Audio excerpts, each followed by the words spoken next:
Bien, bah écoutez, bonsoir aux amis du CRIF qui sont sur le Facebook Live du CRIF et sur Zoom pour cette soirée exceptionnelle de rencontre avec Bernard-Henri Lévy que je salue, que je remercie, qui nous fait régulièrement l'amitié d'être avec nous. Et donc je le remercie. Donc Bernard-Henri, vous êtes un intellectuel engagé. Et vous êtes également une figure influente de la scène politique, philosophique, médiatique, littéraire. Vous êtes un réalisateur de films, on va en parler ce soir. Et votre engagement qui est ancien et déterminé, il a ciblé toutes ces causes que vous appelez les causes invisibles. Les causes invisibles, et vous avez pour souci essentiel d'appeler les puissances occidentales à intervenir dans ces conflits qui sont des conflits oubliés depuis des années, et cela vous conduit sur tous les fronts pour rencontrer ces oubliés des médias et des sommets internationaux. Et dans votre dernier livre, Sur la route des hommes sans nom, publié chez Grasset en mai 2021, donc c'est très récent, vous rassemblez ces reportages, ces rencontres, et vous conduisez le lecteur dans le Nigeria de Boko Haram, vous nous emmenez au Kurdistan d'Irak et de Syrie, vous nous transportez sur la ligne de front où s'affrontent Russes et Ukrainiens, et puis on va également en Somalie.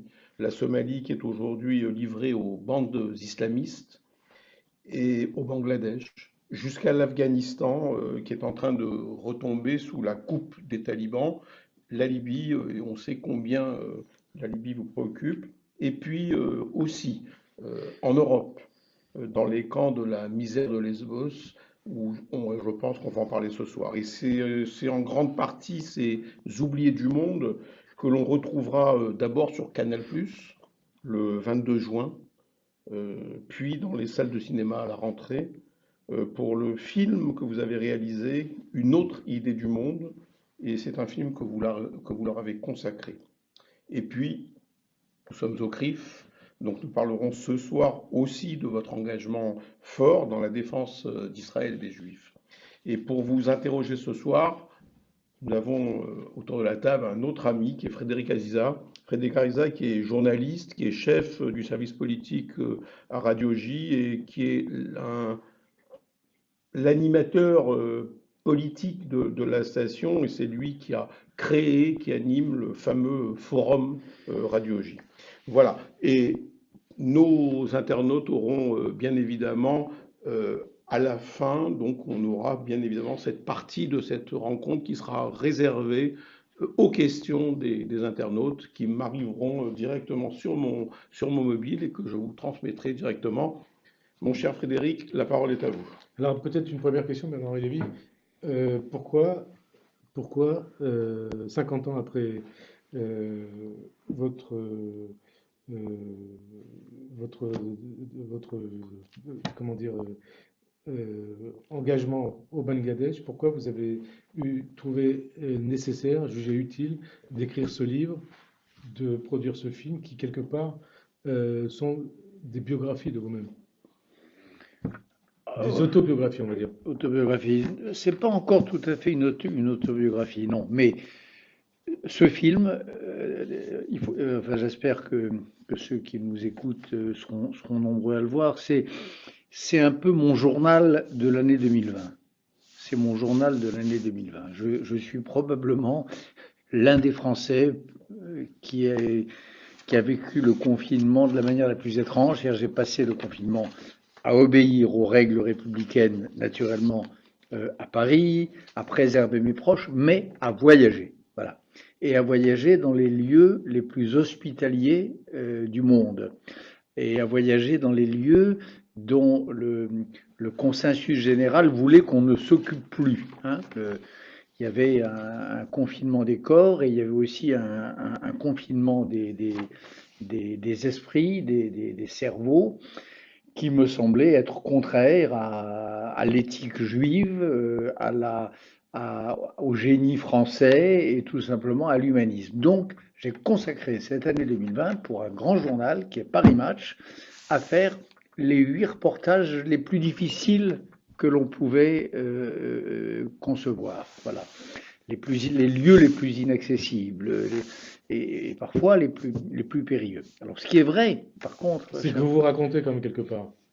ce Et qui est, vous voilà, racontez votre ce qui est parcours. vrai, c'est que comme le temps finit par passer, euh, si je me retrouve en Afghanistan, par exemple, je peux pas ne pas me souvenir de mon précédent voyage en Afghanistan il y a 5 ans, et puis du celui d'avant il y a 20 ans, et puis du premier il y a 40 Et ans. on voit ces images. Et on voit ces images, voilà. Et on voit ces images. Et finalement, ce film, il est constitué à la fois comme un journal, donc un travelogue, un road movie à travers le monde, mais aussi des retours en arrière, des retours sur mémoire. Alors on me voit par exemple avec la plupart, je crois, des premiers ministres d'Israël depuis que j'ai 20 ans. Il y a des séries de photos à un moment donné, il y a une sorte de montage comme ça assez rapide. On me voit aux côtés de soldats de soldates et de soldats israéliens dans la plupart des guerres que Tsahal a dû livrer depuis 1967, en tout cas 73. 67, je suis arrivé le 7e jour. Il y a des choses comme ça, des bouffées de mémoire qui reviennent, et du coup, ça prend parfois l'air, vous avez raison, d'une autobiographie. Alors tout commence, entre parenthèses, ce métier de reporter.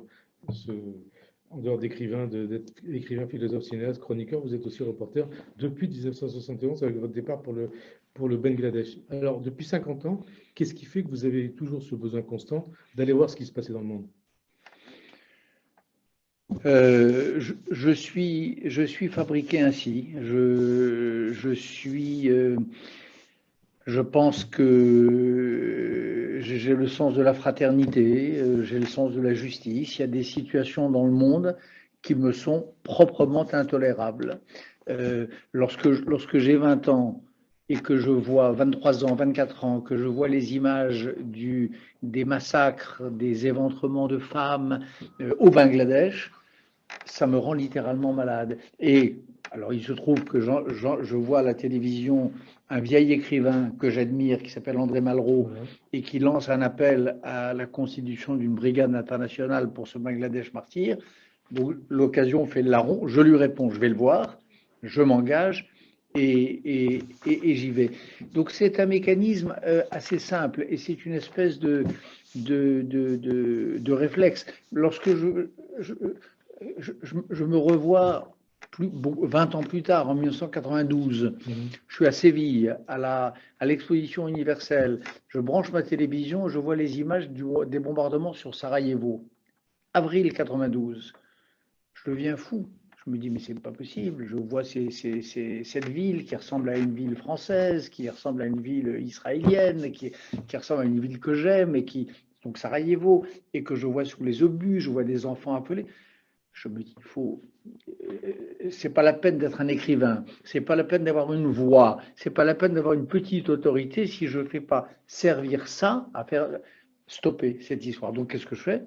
Je passe 3 jours, 4 jours à chercher comme un fou le moyen d'arriver à Sarajevo et avec mon ami Gilles Herzog, avec mon ami Jean-François Degnaud, avec un ou deux autres. Ça a l'air con, mais c'est comme ça. On loue une voiture en Italie, on traverse la Slovénie, on traverse la Croatie, on traverse la Serbie, on traverse la Bosnie en flammes et on est les premiers à entrer dans Sarajevo. Et je vais voir François Mitterrand parce que je le connais depuis très longtemps et parce que dans ces cas-là, quand on est élu, on compte pas. Et j'obtiens de Mitterrand qu'il crée un pont aérien. Bref. Au commencement, pour moi, il y a toujours une révolte face à une situation où me semble s'incarner le mal en ce monde. Alors vous dites, j'ai rencontré, j'ai des photos avec la plupart des premiers ministres israéliens. Vous avez beaucoup rencontré, beaucoup dialogué avec les hommes politiques français aussi. Et puisque vous parlez de François Mitterrand, vous avez fait partie des experts auprès de François Mitterrand et il dit, François Mitterrand en 78, j'ai connu Bernard-Henri Lévy alors qu'il venait d'entrer à Normale Supérieure, je me flatte d'avoir pressenti en ce jeune homme grave le grand écrivain qu'il sera. Ça doit marquer quand un homme politique en 78 qui était important, qui devient ensuite président de la République et qui dit ça. ça marque, ça honore, Ça oblige peut-être aussi. ça oblige, mais ça ne contraint pas. Parce que, je vais vous Ouais, surprendre, parce qu'il y a un bah, petit problème avec lui, hein, oui, bah, sur Sarajevo, justement. 3 ans plus tard, non, mais même avant, il se trouve, donc j'étais très honoré par cette reconnaissance et cet hommage que me rend François Mitterrand. Vous aviez 23 ans à l'époque, hein. J'avais 23 ans. Mais je n'étais pas d'accord avec sa politique, j'étais pas d'accord avec ce qu'on appelait le programme commun de la gauche. Mhm. C'est-à-dire, j'étais pas d'accord avec l'idée qu'il y ait des ministres communistes au gouvernement français. Vieux débat, mais enfin c'est comme ça. Et donc, je raconterai tout ça un jour dans le détail. Ça, c'est pas dans mon film, mais ça sera dans mes mémoires. Mhm. J'ai une conversation avec François Mitterrand quelques mois avant son élection, quand il fait la tournée, probablement, des soutiens, où je lui dis, écoutez, c'est pas possible. Je vous aime beaucoup, enfin je vous aime beaucoup, je vous respecte, j'ai la plus grande admiration, mais je ne ferai pas campagne pour vous et si vous accédez au pouvoir, je ne serai pas de votre équipe, quoi, voilà. Et j'ai été dans une opposition loyale tant qu'il y a eu des ministres communistes au gouvernement Mitterrand. Donc, cher Francis Khalifa, donc évidemment, ça oblige, au sens noblesse oblige, Bien sûr, mais ça ne contraint pas, tout à fait. au sens que je ne me suis jamais senti ficelé par les hommages qu'on a pu me rendre, surtout qu'il n'a pas eu tellement, hein, j'étais plus attaqué que, plus attaqué que flatté, mais enfin, mais jamais contraint. Alors ça oblige, il y a une autre chose qui vous oblige justement, vous en parlez dans votre livre, c'est la mémoire de votre père. Vous écrivez, Bernard-Henri Lévy, j'ai eu la chance en effet de naître d'un père 2 fois héroïque. Racontez-nous de quoi il Parce s'agit. que ça, alors ça, c'est un sujet de mon livre et de mon film. C'est qu'est-ce qui se passe quand on a un père qui a été un héros. Il y a 2 écoles. Il y a l'école Alfred de Musset, Confession d'un enfant du siècle, qui dit c'est trop lourd, ça écrase et on est paralysé par le spectre comme ça du commandeur. Bien. C'est l'histoire, Confession de l'enfant du siècle raconte la vie de tous ces jeunes gens dont les pères arrivent des guerres napoléoniennes, chamarrés de médailles, etc. Et puis il y a l'autre ligne qui est celle du poète Pasolini, qui dit l'inverse, qui dit au contraire ça transcende, ça élève et ça galvanise. Moi je suis de la 2e école.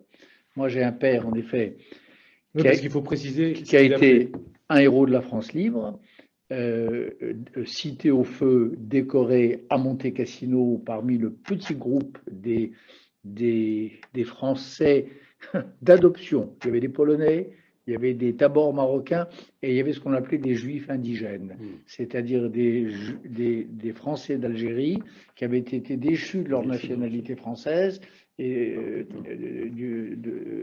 obtenus au moment du décret Camus.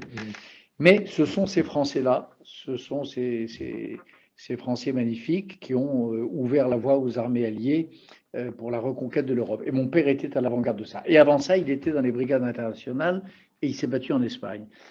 Eh bien, cet exemple-là m'a obligé, élevé et habité. Et dans les scènes les plus, enfin pour moi, les scènes du film, hein, les plus émouvantes, quand je me suis trouvé dans le plus grand péril, quand j'ai eu le plus peur, parce qu'il y a des moments de ce film, Une autre idée du monde, où j'ai eu peur, ce que j'ai en tête, c'est l'image de mon père. Voilà.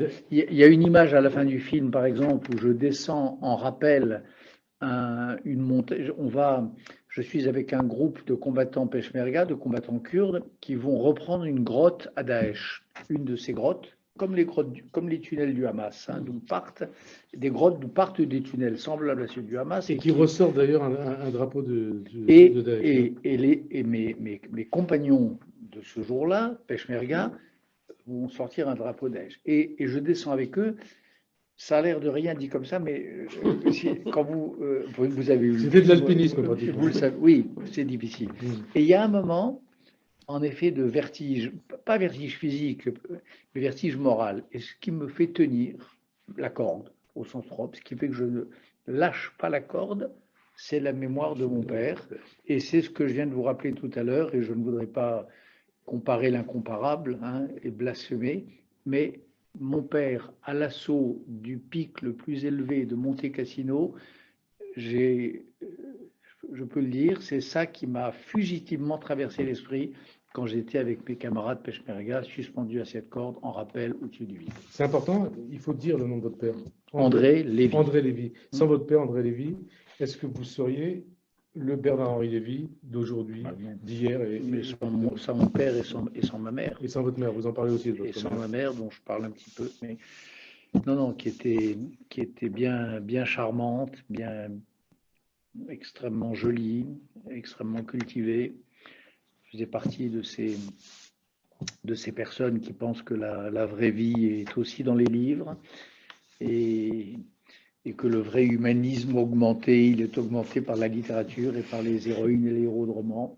C'est elle qui m'a fait lire à 16 ans Solal, ou à 15 ans même d'ailleurs, et à 20 ans Belle du Seigneur. C'est elle qui m'a fait lire à peu près tout ce que j'ai lu de significatif et d'important. Votre mère, d'ailleurs, c'est par rapport aux internautes qui vous écoutent aujourd'hui, l'un de vos grands-pères maternels était le rabbin de la ville de Tlemcen. Oui, exact. Et ça a compté aussi dans votre éducation? Non, parce que c'est une famille compliquée. Non, mais ces racines-là, hein, je ne parle pas de... Ces racines-là, oui, mais mon itinéraire juif, je crois que je l'ai fait assez seul. C'est-à-dire que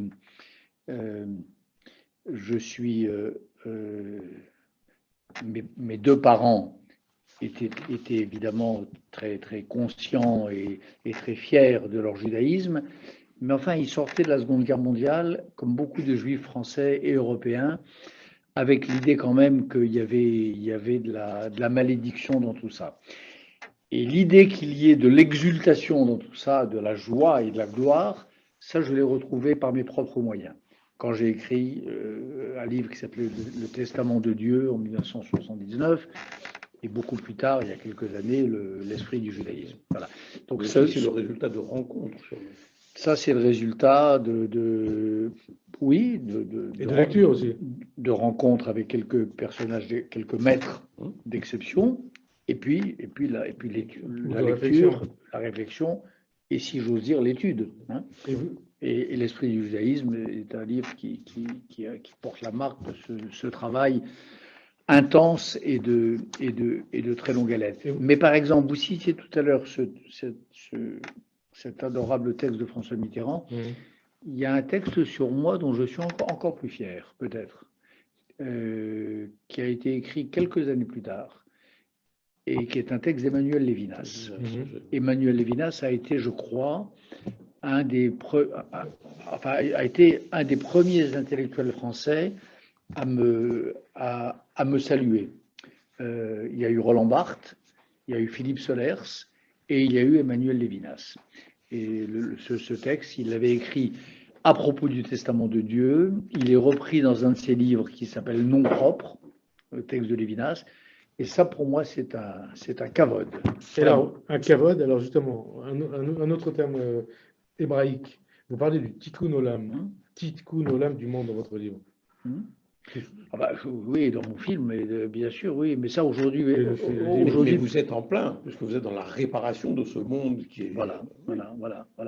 Et c'est vrai que j'appartiens à une génération qui croyait qu'elle avait le choix, comme Marx, entre interpréter le monde ou le révolutionner, d'accord?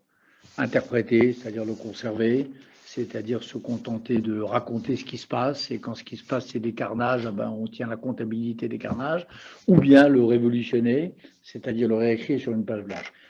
J'ai longtemps pensé que c'était ça l'alternative. Et c'est vrai qu'en redevenant intensément et profondément juif il y a 40 ans, j'ai compris qu'il y avait une troisième voie, qui était la réparation du monde. Et vous dites, je n'ose dire une mitzvah, en tout cas, l'ultime dessein sera la réparation, donc le tikkun olam du monde. Oui.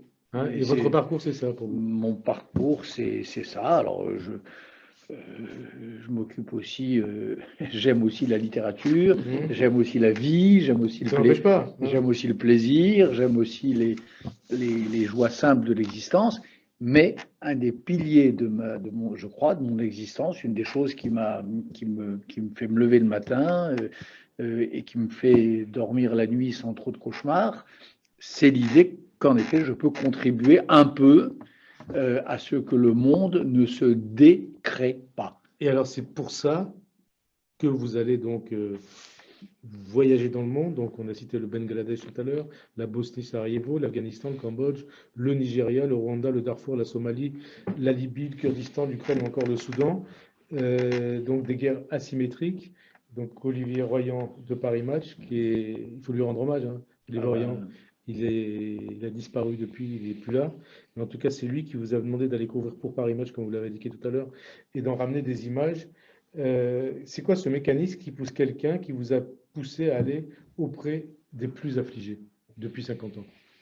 Ben, C'est ça le tikkun olam du monde? c'est ça le tikkun. Oui, vous savez, il n'y a pas 36 solutions. Ou bien vous allez du côté des moins affligés, des puissants, d'accord? Ou bien vous restez chez vous dans votre tour d'ivoire, ou bien vous allez du côté au secours de ceux qui ont froid, qui ont faim, qui ont soif, qui n'ont pas de nom, qui quand ils meurent n'ont pas de tombe, qui quand ils meurent ont pas de nombre, on ne sait pas combien ils sont. Et c'est ce troisième choix-là que j'ai fait. Alors, ça ne m'empêche pas de redresser aussi un peu chez moi, j'aime bien ça aussi. Ça ne m'empêche pas de fréquenter parfois quelques puissants, mais j'ai une conception assez instrumentale de la fréquentation des puissants, et ils le savent d'ailleurs. Le pacte est assez clair, c'est-à-dire que quand j'ai la chance d'avoir accès à un puissant, je m'en sers pour les causes que je crois justes. Alors, c'est toutes celles que vous avez dites, et c'est Israël, qui est pour moi, comme vous le savez, une cause absolue. On va en parler. Inconditionnelle. On va en parler. Donc, vous dites, vous allez voyager dans le monde, vous allez essayer de réparer, et pourtant, il y a beaucoup de critiques. Hein, vous êtes la cible d'énormément de critiques, notamment, on dit Bernard-Henri Lévy, il ne pense qu'à lui, il est narcissique. Qu'est-ce que ça vous fait d'entendre tout ça? D'entendre, de voir tout ce qui est écrit sur vous? Pas grand-chose. Franchement, pas grand-chose, je vous assure. Je suis désolé, vous trouvez une autre question? Alors, il y en a une autre question, mais parce qu'il fallait vous poser ces questions. Oui, mais je sais, mais c'est pas pour ça qu'on a. Ça me concerne si peu. Alors, on revient à votre film. Je voudrais qu'on parle de Vladimir Zelensky, hein, le président juif d'Ukraine que vous avez rencontré, qui vous a dit Poutine n'a pas de regard. Et vous dites aussi, je suis fier d'avoir accompagné, on le voit dans le film, on voit les images de l'époque, la révolution de Maïdan. Bernard Lévy. Oui, parce que... Et parce que, je précise aussi pour les internautes, on voit aussi que quand vous êtes allé en Ukraine, vous êtes aussi allé vous recueillir à Babi Yar. Ah, pas seulement me recueillir, j'ai représenté, François Hollande et la France pour le 75e anniversaire de Babi Yar. Hein. Il y avait le président d'Israël, il y avait le président allemand, il y avait le président polonais, il y avait... Et puis, j'ai porté ce jour-là la voix de la France, j'ai prononcé un discours à Babi Yar. Donc ça, pour moi, c'est en effet un rendez-vous majeur. Et le destin de ce peuple ukrainien, la façon dont il est en train de faire le deuil, de faire le travail sur soi-même, sur sa propre mémoire, de l'antisémitisme, me passionne, et deux, me semble devoir être accompagné. Je crois que c'est très important. Un peuple, c'est pas le peuple tout entier, parce qu'il y a des connards, il y a des salauds, il y a des néo-nazis, il y a tout ce qu'on voudra. Mais enfin, le peuple, le pays de la Shoah par balle, qui porte à la magistrature suprême ce juif d'affirmation qu'est Volodymyr Zelensky, c'est quand même incroyable. Il vous a parlé de son judaïsme, Bien sûr. qu'est-ce qu'il vous a dit? Bah, il m'a dit qu'il était. Je veux pas parler, je veux pas parler à sa place, mais bien sûr qu'il m'en a parlé. Bien sûr il le vit au quotidien. Enfin, il vit les valeurs juives au quotidien. Et il pense que son judaïsme n'a pas été un obstacle à son élection. En tout cas, il a été élu. Donc ça me passionne. Voilà. Et quand je pense que de l'autre côté, en revanche, en Russie, Donc du côté de Poutine. du côté de Poutine, ils sont en train de faire le chemin inverse, c'est-à-dire ce pays qui a contribué à libérer l'Europe du nazisme, qui est en train de faire route vers l'antisémitisme, qui est en train de monter. Et je me dis que ça vaut la peine de défendre les Ukrainiens et de faire ce que je fais dans ce film, c'est-à-dire de prendre le temps de parcourir ces 460 kilomètres de tranchées, de lignes de front, de Verdun gelé, dans des conditions difficiles, fatigantes, parfois sous le feu. On vous voit dans les tranchées avec des balles russes qui sifflent. Oui. Et vous avez eu peur à ce moment-là? Il y a d'autres moments du film. Quand vous voyez, vous ressentez peut-être que votre vie est en danger. Oui, vous savez, d'abord, tous les reporters de guerre savent que leur vie est en danger à tout instant. Et moi, quand je fais du reportage de guerre, j'ai ce sentiment, bien sûr, oui. Mais voilà, il faut d'abord, je veux dire une chose. Dans la plupart des moments de ce film, j'ai vu la réaction de mes très proches, de mes amis, de ma famille, de ma femme, de mes enfants. En effet, ils ont eu très peur rétroactivement. Ils étaient très surpris par certaines scènes.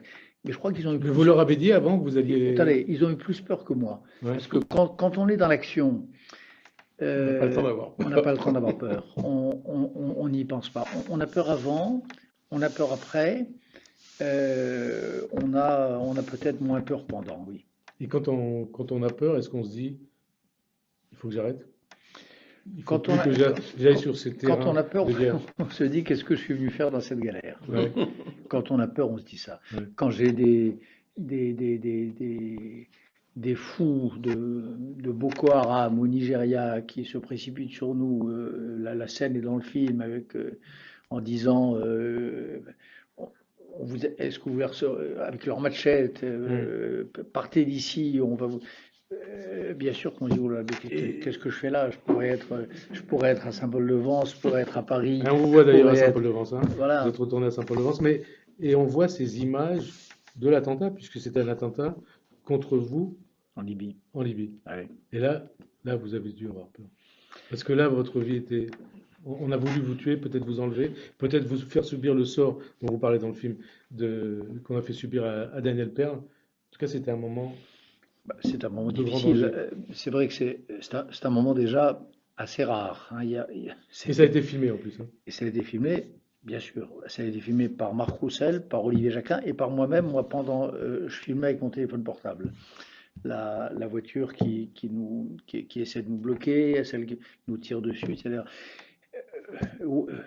Donc, on se dit d'abord, parce que c'est quand même un moment qu'il se passe une chose inouïe, ça c'est certain. 4 août 2020 à Taruna, hein, 4 août 2020. 4 août 2020 à Taruna, les gens qui vous tirent dessus, qui nous tirent dessus, qui essaient de bloquer la voiture, ensuite une chasse à l'homme, une sorte de rodéo, enfin, tout ça est évidemment monté dans le film, pour présenter dans le film. Pendant des kilomètres et des kilomètres, le numéro de ma voiture qui part sur les réseaux sociaux. Là, c'est pas l'émeute, c'est pas la meute de Soral, hein, c'est plus sérieux. Là, c'est des types qui, voilà.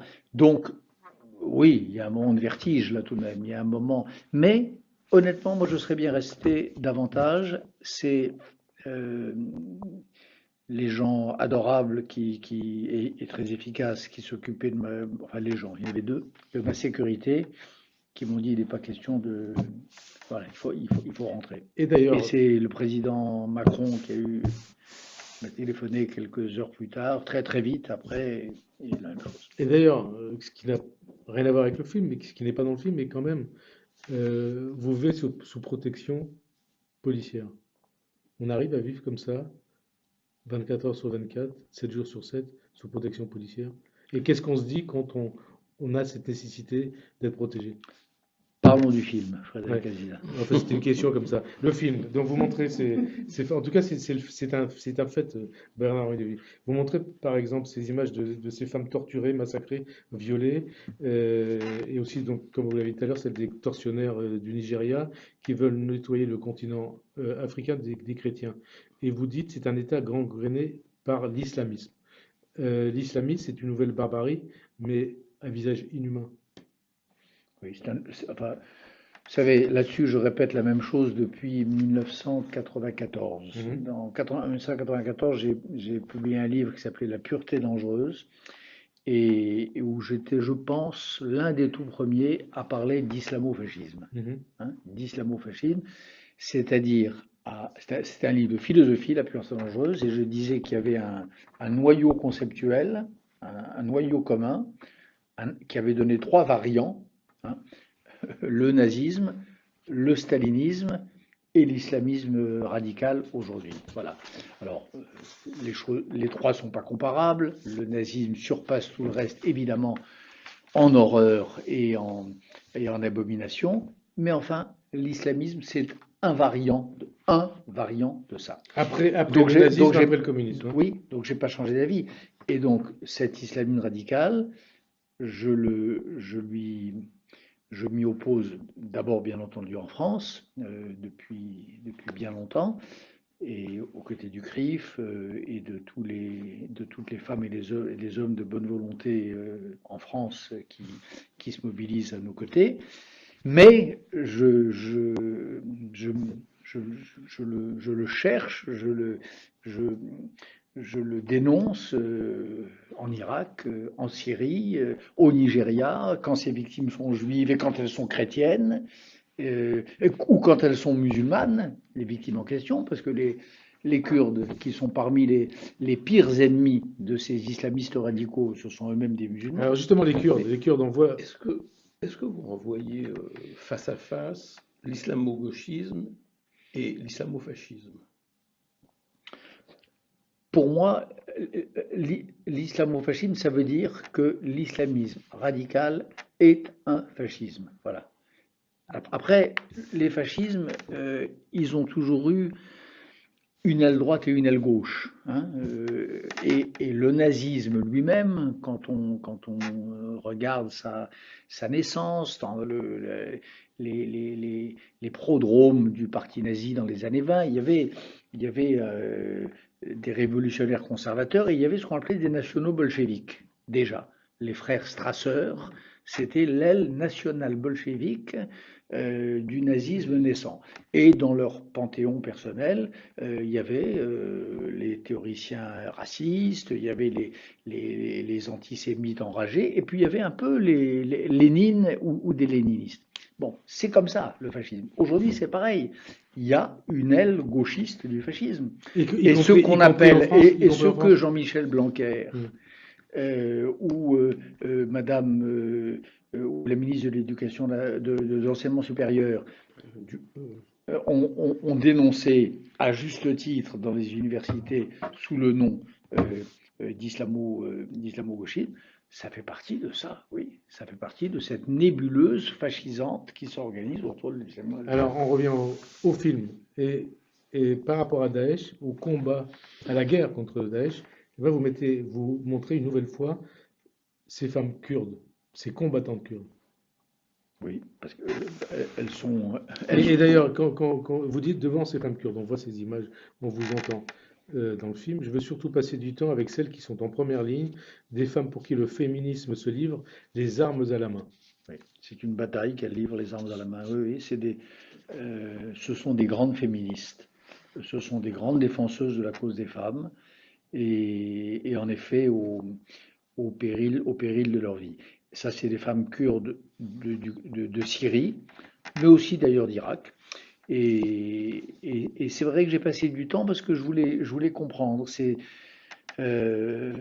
bravoure insensée, cette abnégation, cette façon à la fois de rêver au-dedans d'elle-même d'une vie de famille, de rêver d'amour. C'est des jeunes filles, elles ont 20 ans, elles rêvent d'amour, elles rêvent d'avoir des enfants, elles rêvent de fonder un foyer.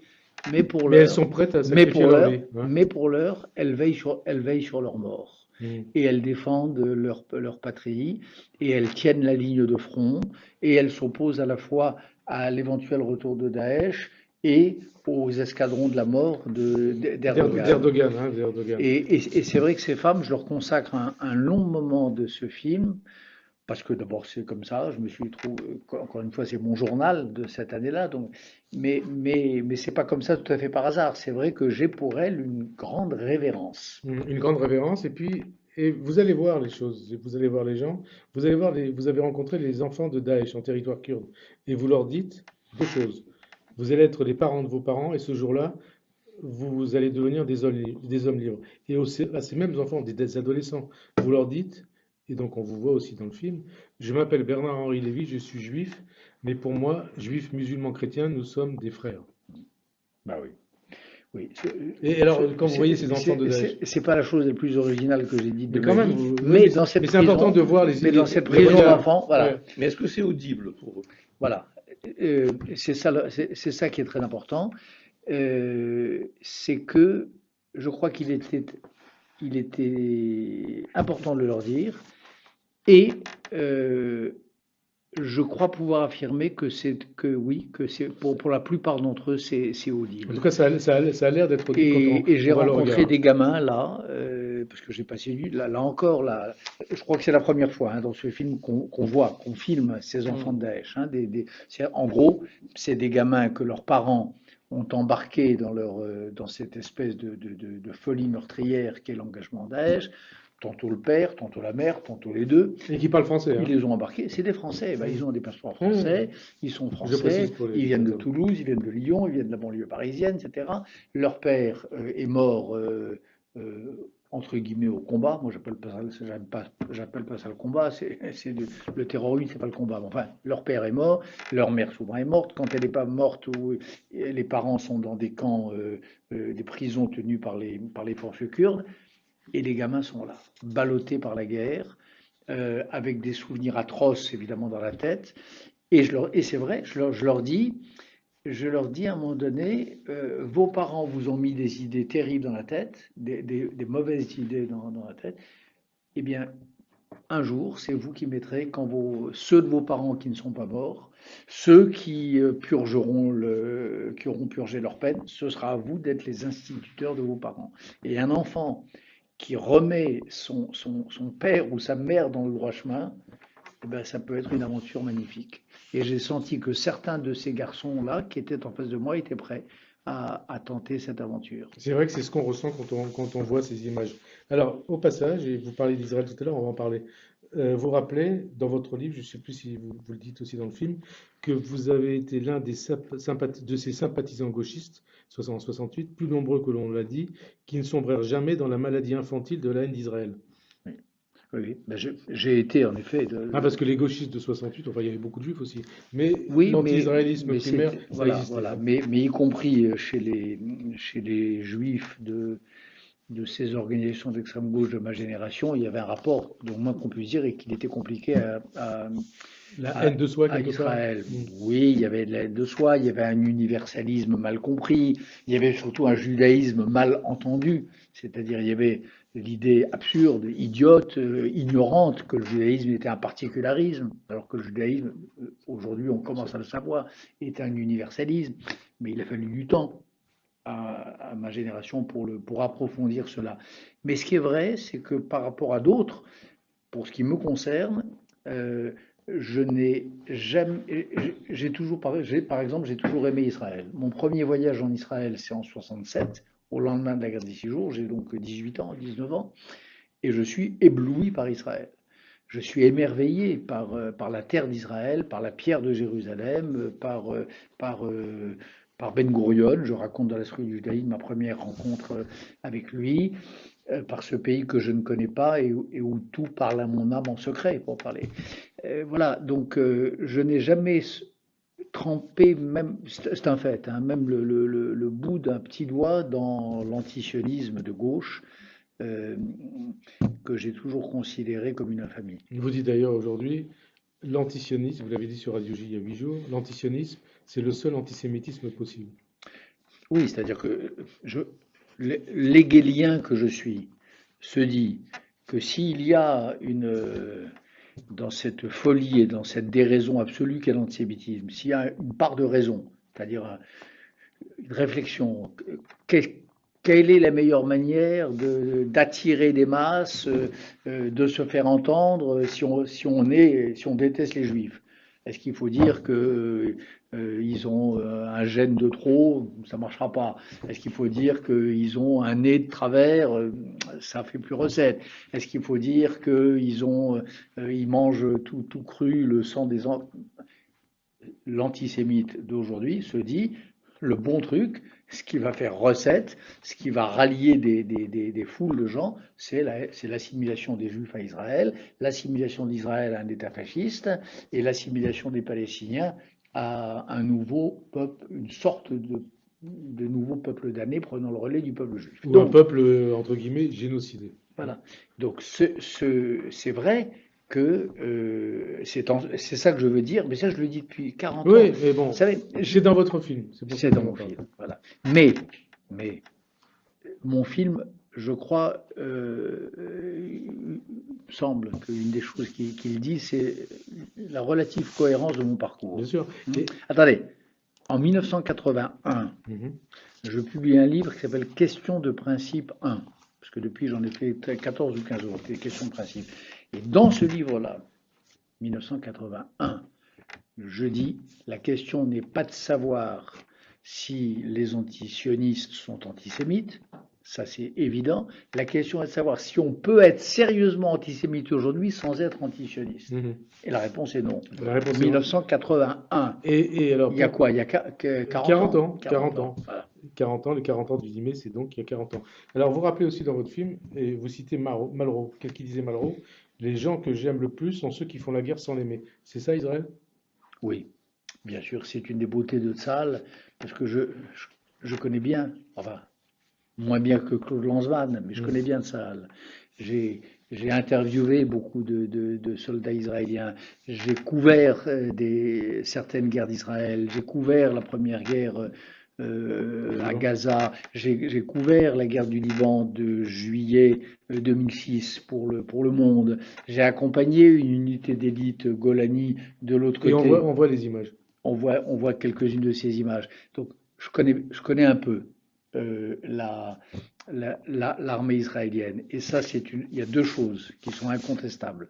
C'est l'économie, mais tellement parcimonieuse des vies humaines, les vies juives et aussi les vies de l'autre côté, des tirs précis, on prévient avant, on envoie des messages. J'ai vu tout ça. Et pourtant, je l'ai vu de mes yeux. Vous avez vu ce qu'on a dit, bien sûr, ce qu'on a dit après le dernier conflit à Gaza, les Israéliens ont tué des innocents. Ben oui, mais c'est une fois de plus. Mais vous savez, une des raisons pour lesquelles j'ai fait ce film d'abord, pour rendre hommage aux chrétiens du Nigeria, pour rendre hommage aux pauvres dames du Bangladesh, etc., dont je raconte le destin. Mais enfin, ce film, il produit aussi un petit effet, je crois, chez ceux qui le verront. C'est que ce serait pas mal de lâcher la grappe une seconde à Israël. Parce que il y a d'autres guerres dans le monde. Et il y a d'autres guerres dont on ne parle pas. Les journaux font leur une, ils font leurs ouvertures sur la moindre opération de défense d'Israël bombardée par des missiles envoyés par le Hamas. En revanche, ils ne disent pas un mot. Notamment, vous dites sur les Ouïghours. Comment vous pouvez l'expliquer? Quelle explication on peut avancer à cette... Mais c'est la haine d'Israël. La haine d'Israël ou la haine du Juif? La haine d'Israël, donc du Juif, puisque je viens de vous dire que c'est la même chose. Mais moi, c'est ce que je dis toujours à ces gens qui prétendent embrasser la cause palestinienne et qui prétendent, dont le cœur prétend saigner pour les Palestiniens. Je leur dis, mais enfin, écoutez, d'abord, les Palestiniens, je suis certain que vous en foutez. éperdument. Ce qui vous intéresse, c'est de condamner Israël. Mais surtout, que ne vous ai-je vu dans les manifestations qui m'est arrivé d'organiser où on était 4 chats dans les rues de Paris pour défendre les centaines de milliers de Syriens massacrés, On en est à 500 000. 500 000, les dizaines de milliers d'Irakiens gazés par d'autres Irakiens à Al-Abja. Comment ça se fait que je ne vous ai pas entendu quand ce sont les femmes kurdes dont nous parlions tout à l'heure qui meurent par milliers sous les bombes d'Erdogan ou Daesh? Pourquoi vous n'êtes là que quand c'est Israël qui est dans le paysage? Voilà. Donc, ce film, il a, je crois, peut-être ce mérite annexe là. Et d'ailleurs, et aussi, on peut même aller plus loin, il a aussi le mérite de montrer que parfois, ce qu'on appelle entre guillemets la cause palestinienne a aussi pour effet d'obscurcir le reste du monde, de nous rendre aveugles à d'autres martyrs vécus par d'autres peuples. De faire oublier ce qui se passe dans le monde. Ben oui. On est en train arrive bientôt le 20e anniversaire de la conférence de Durban. Événement de sinistre mémoire. Vous connaissez le tableau des ONG qui se réunissent en Afrique du Sud pour dénoncer l'esclavage, le racisme, l'oppression, le génocide et les massacres en tout genre. Et qui dénoncent les Juifs. Et il y a des délégations qui viennent du monde entier. Moi, c'est des gens que je connais. Je sortais à l'époque de la même genre de série de reportages, mais pour le monde. Donc, je connais des Burundais, je connais des Sri Lankais à l'époque, je connais des Rwandais, des rescapés du génocide qui arrivent à Durban, mais plein d'espoir, plein de colère et plein d'espoir. Ils se disent enfin une scène où nous allons pouvoir faire entendre notre voix, où nous allons pouvoir commencer de demander réparation, où nous allons faire entendre la plainte de nos victimes ou leurs souvenirs. Et ils s'aperçoivent que la scène est littéralement monopolisée par la cause palestinienne et par des appels au meurtre contre les Juifs, contre Israël d'abord, et contre les Juifs, one Jew, one bullet. Et 20 ans après, ça continue. Mais est-ce que vous imaginez le désarroi d'un représentant des intouchables indiens, d'un rescapé d'un massacre en Angola, qui voit qu'il n'y a de place dans les consciences progressistes occidentales que pour un peuple, les Palestiniens. Mais c'est affreux. Donc, cet islamo-gauchisme, cet international soi-disant ami des Palestiniens, je dis soi-disant parce que je pense qu'ils s'en moquent au fond d'eux-mêmes, elle a aussi cet effet-là, cet effet d'obscurcissement, cet effet de raréfaction des paroles autres. Et moi, j'ai fait ce film, au fond, aussi, pour donner leur voix et donner la parole à ces paroles tues et non entendues par cette espèce de progressisme dominant. Israël toujours. Une seconde, peut-être pour rester sur Durban, vous savez qu'en septembre 2021, justement, l'ONU organise une commémoration justement de des 20 ans de Durban. Dès à présent, les États-Unis ont annoncé avec le Canada, l'Autriche et Israël qu'ils ne participeraient pas à ces cérémonies. Est-ce que vous pensez que notre pays, la France, pays des droits de l'homme, doit participer à ces cérémonies? Moi, je suis pour une cérémonie où on dénoncera le Durban d'il y a 20 ans. Je suis pour ça. Mais là, c'est pour le célébrer. Bah oui, il ne faut pas y aller. Évidemment qu'il ne faut pas y aller. Évidemment qu'il ne faut pas y aller. Et il faut faire à côté de Durban, je ne sais pas où, il faut faire un événement, et je serais tellement heureux que la France soit à l'origine, où on parle du martyre des chrétiens du Nigeria, où on parle des morts de la guerre d'Ukraine tous les jours, où on parle des femmes kurdes vaillantes et héroïques, où on parle des femmes afghanes qui sont en train de retomber sous la coupe des talibans, où on parle de tout ça, de tous ces peuples oubliés, de toutes ces guerres ignorées. C'est ça qu'il faut faire aujourd'hui. Il ne faut pas au lieu de commémorer cette infamie que fut Durban, il faudrait faire un anti-Durban à la même date, essayer d'en prendre l'initiative ou réfléchissons-y, un anti-Durban qui parlerait des guerres des massacres qui ont lieu aujourd'hui, qui passent sous les radars et dont la plainte est assourdie par la vocifération des gens qu'on va entendre à Durban.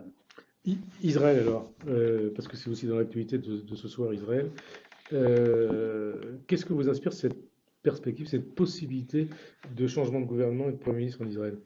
Parallèlement avec l'arrivée d'un nouveau président, Moi, pour l'instant, je Yitzhak Herzog. suis très content déjà qu'Israël ait un nouveau président, et ce nouveau président-là, Yitzhak Herzog, donc Isaac Herzog, Bougie Herzog, qui est ancien dirigeant travailliste. que je connais Que vous bien, connaissez bien, oui. ancien journaliste, directeur de l'agence juive, l'un des hommes qui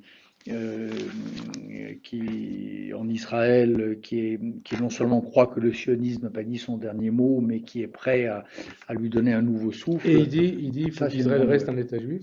Il est président de l'agence juive, c'est normal.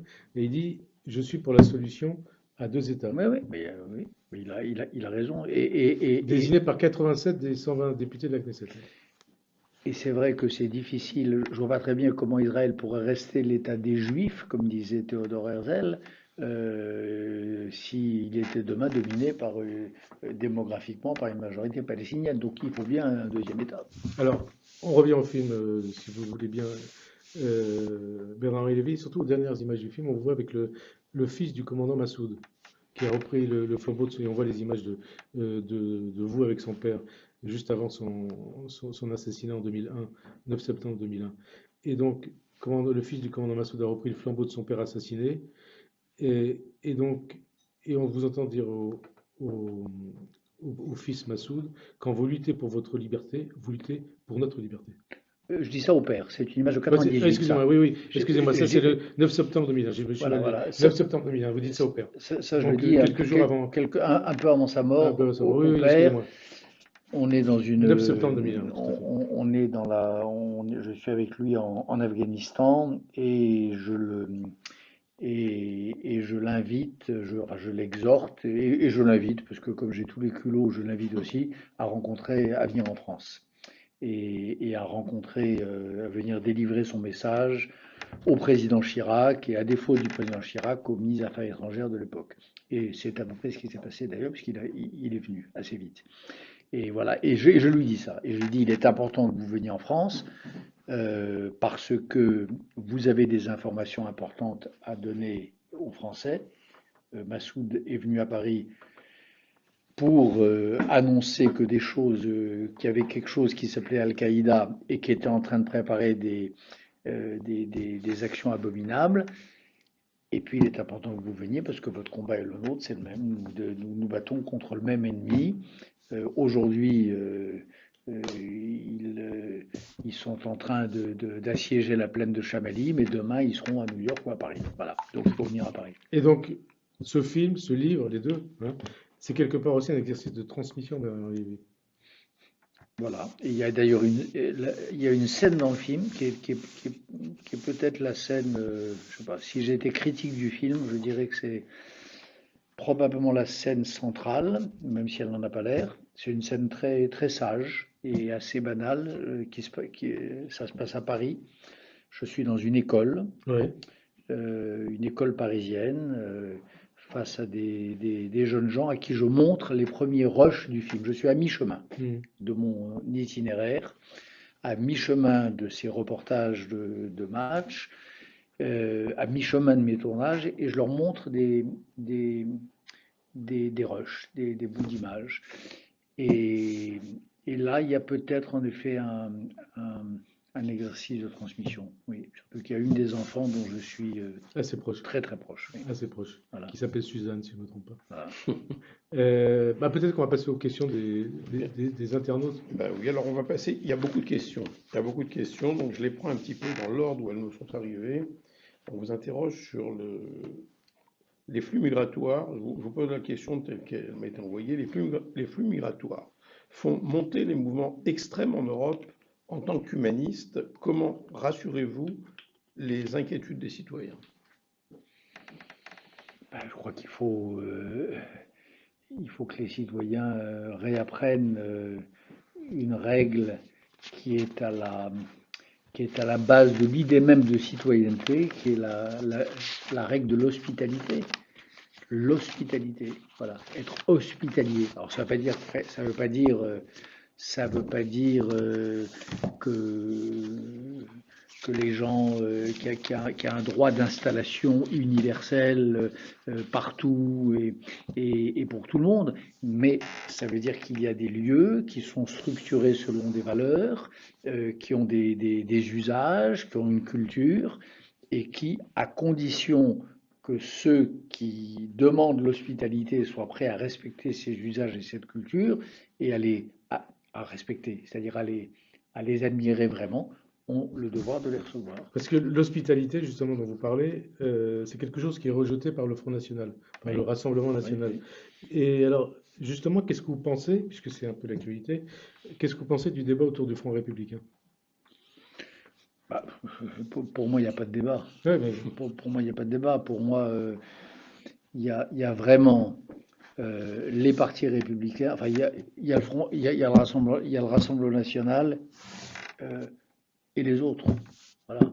Et, et demain, je préférerais toujours, quel que soit euh, mon histoire, ma généalogie personnelle, je préférerais toujours quelqu'un qui ressemble à Valérie Pécresse, à Xavier Bertrand, à Emmanuel Macron ou à Olivier Faure, à quelqu'un qui porte les couleurs de Marine Le Pen. alors justement, Bernard-Henri Lévy, qu'est-ce que vous dites aux Juifs, hein, Bernard-Henri Lévy, qui sont tentés par le vote Le Pen ou par le vote Rassemblement National? Qu'est-ce que vous leur dites? Bah, qu'il qu'il s'égare et que ceux d'entre eux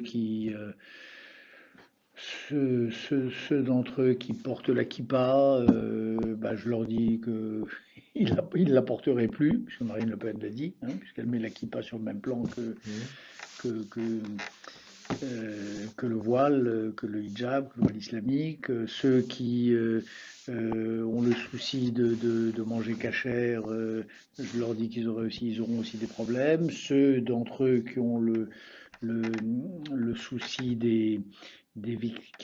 qui portent encore le deuil des morts de la Shoah, je les renvoie à une interview qu'a donnée Marine Le Pen à Haaretz il y a quelques années, qui était glaçante. Voilà, ils s'égarent, Il s'égare. Et ils sont alors, fous. peut-être de ma part une dernière question là-dessus.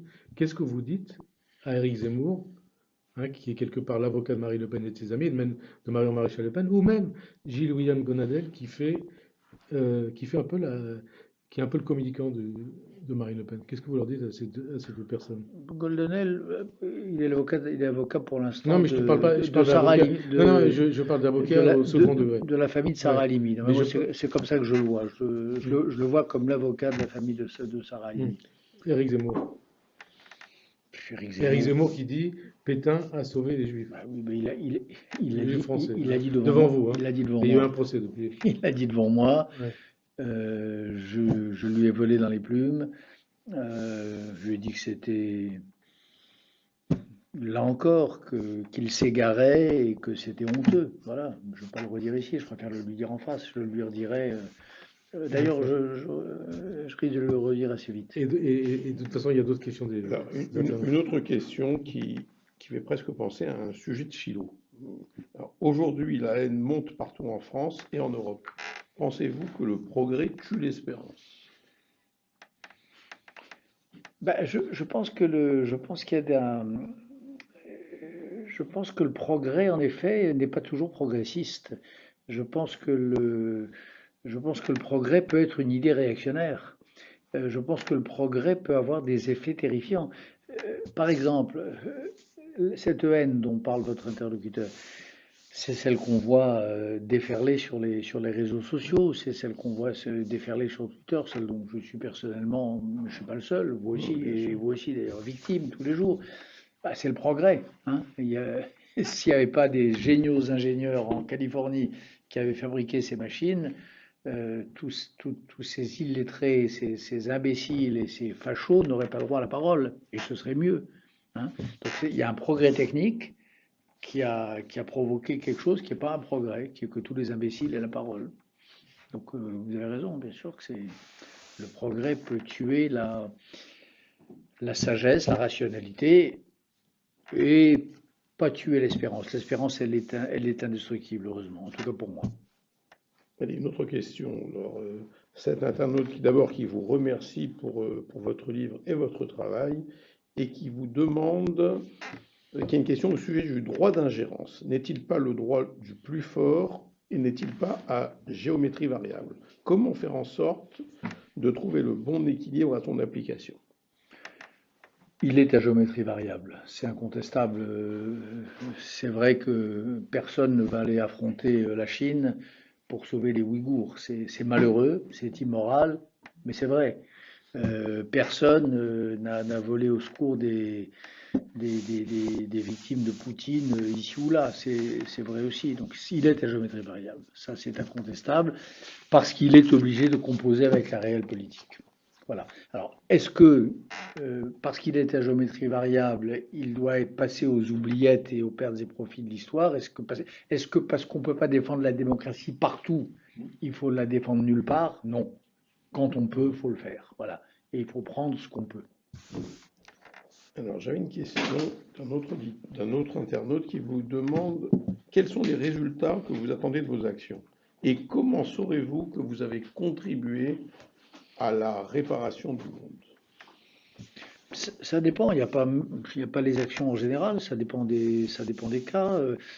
Je parlais tout à l'heure de ce reportage que j'avais fait au moment de la première guerre de Gaza.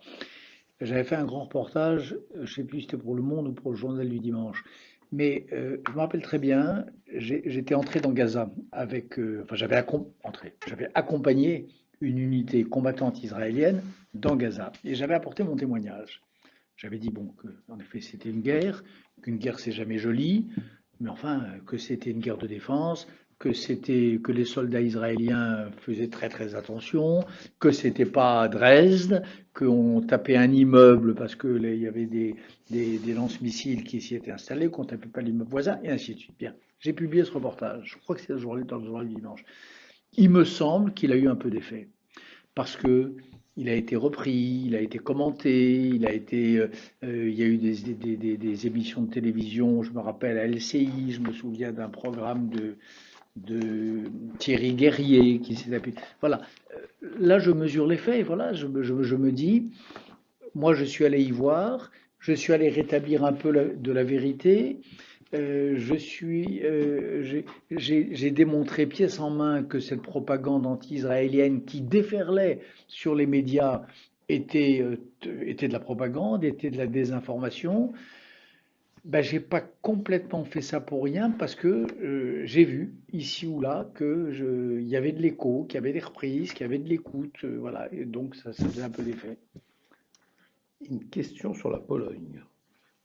Alors, l'internaute vous demande si vous avez eu l'occasion de rencontrer les dirigeants polonais et de les alerter sur l'antisémitisme Oui. qui est sur le retour en Pologne. Bien sûr, les Polonais, je les ai rencontrés récemment, je les ai rencontrés depuis depuis, depuis le passage à la démocratie. J'ai j'ai assez bien connu, j'ai rencontré souvent Lech Walesa, par exemple, voilà. Et donc, bah, c'est comme ce que je vous disais pour les Ukrainiens tout à l'heure, sauf qu'ils sont beaucoup moins avancés dans ce travail, hein. Euh, les Polonais, les meilleurs des Polonais savent qu'il y a cet énorme cadavre dans le placard. Ils savent que l'antisémitisme polonais a été une quasi-religion. Ils savent que le catholicisme polonais a été proprement infecté par l'antisémitisme. Ils en connaissent la mécanique. Ils savent qu'à l'origine de cet antisémitisme polonais, il y a eu une certaine conception du nationalisme, un nationalisme messianique. En gros, un antisémite polonais, c'est quelqu'un qui dit, depuis le milieu du 19e siècle, nous sommes une nation martyre, nous sommes une nation humiliée, or nous sommes une nation exemplaire, donc nous sommes aussi une nation élue, les derniers seront les premiers, et comme il ne peut pas y avoir deux nations élues ou deux peuples élus, il y en a un de trop. Voilà. Il y a des Polonais qui savent ça. Et puis il y en a d'autres qui ne savent pas. et qui sont qui tombent tête baissée dans le piège de ce messianisme nationaliste et de cet antisémitisme très profond. Chaque fois que je suis allé en Pologne, en tout cas depuis 89, 90, chaque fois que j'ai parlé avec Walesa, c'est ça que j'ai essayé de leur expliquer. C'est ce débat-là que j'ai essayé d'engager. Voilà, avec plus ou moins de succès, avec des moments où j'ai eu le sentiment que la cause de la vérité progressait, et puis d'autres, et notamment en ce moment où j'ai le sentiment que la nuit est en train de retomber sur toute une partie de l'intelligentsia du peuple polonais. Mais voilà, il faut continuer. Une question qui vient compléter peut-être, c'est l'auditeur qui vous demande de compléter la réponse que vous avez faite sur l'égarement des Juifs qui s'engageaient sur le vote de Marine Le Pen. Et la question de savoir, est-ce que ceux qui votent Mélenchon ne s'égarent-ils pas tout autant? Oui, bien sûr. C'est ça, je m'attendais à votre réponse. Bien sûr, bien sûr. Mais il fallait la poser. Oui, on peut. Je vois pas là encore comment on peut être juif et s'engager derrière un homme qui lui-même défile derrière des banderoles de soutien au Hamas et à Sarcelles ou ailleurs dans des manifestations où on crie mort aux juifs. C'est pas possible. Il y a un moment où il faut que nos amis regardent les choses en face, soient cohérents avec eux-mêmes. On ne peut pas dire n'importe quoi. Vous comprenez? Allez, la dernière question, ça sera la conclusion qui va vous permettre de conclure en même temps. On vous demande un message pour la jeunesse française dans cette période d'incertitude. Le message, j'ai mis 1 an à le peaufiner, à l'affiner. J'y ai mis tout mon cœur, j'y ai mis toute mon âme, j'y ai mis une partie de ma santé. C'est ce film qui s'appelle Une autre idée du monde, titre éminemment juif d'ailleurs à mon avis, et français. Une certaine idée de la France, une autre idée du monde, mais c'est aussi un titre juif. C'est un film et le message, il est là, il est dans ce film. Il faut le regarder. Et on a la chance, vous savez, c'est un film de cinéma. Mais pour justement préciser, parce que un auditeur s'inquiète, enfin un internaute s'inquiète n'ayant pas Canal+, s'inquiète de ne pas pouvoir voir le film. Alors rassurons-le, il va passer au cinéma. Alors déjà, oui. Déjà, je rassure tous ceux qui ont Canal+, et qui sont quand même très très nombreux, qui ne seront pas obligés d'aller au cinéma pour le voir. Ça, c'est la première chose. Ça, c'est la bonne nouvelle. C'est le 22 juin. C'est Canal+. Toute personne qui est abonnée à Canal+, j'espère qu'ils sont quand même assez nombreux, peut voir le film et verra d'ailleurs tous mes autres films, puisque je crois que Canal+ a organisé une sorte de rétrospective de mon travail de cinéaste depuis 25 ans. Il y a une soirée spéciale, il y a deux trucs autour. Et puis, alors, ceux qui n'ont pas Canal+, je les rassure, dans quelques semaines plus tard, le film sera dans les salles de cinéma. Voilà. Et mon message, il est là. Il est dans Une autre idée du monde. Mais il ne peut pas dire mieux. Non, bah écoutez, ça va qu'encourager les internautes à se ruer sur Canal+, ou dans les cinémas, si, voilà. Pour ceux qui n'ont pas Canal+, voilà. Ça sera sûrement à la rentrée. Et il sera diffusé également sur France Télévisions à la fin de l'été. Bien, bah écoutez, il me reste, cher Bernard-Henri, à vous remercier.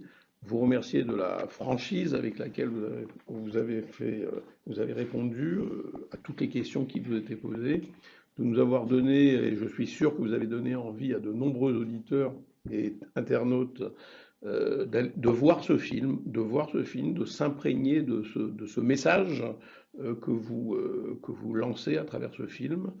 Et merci encore d'être, j'ai envie de dire presque, un ami du CRIF.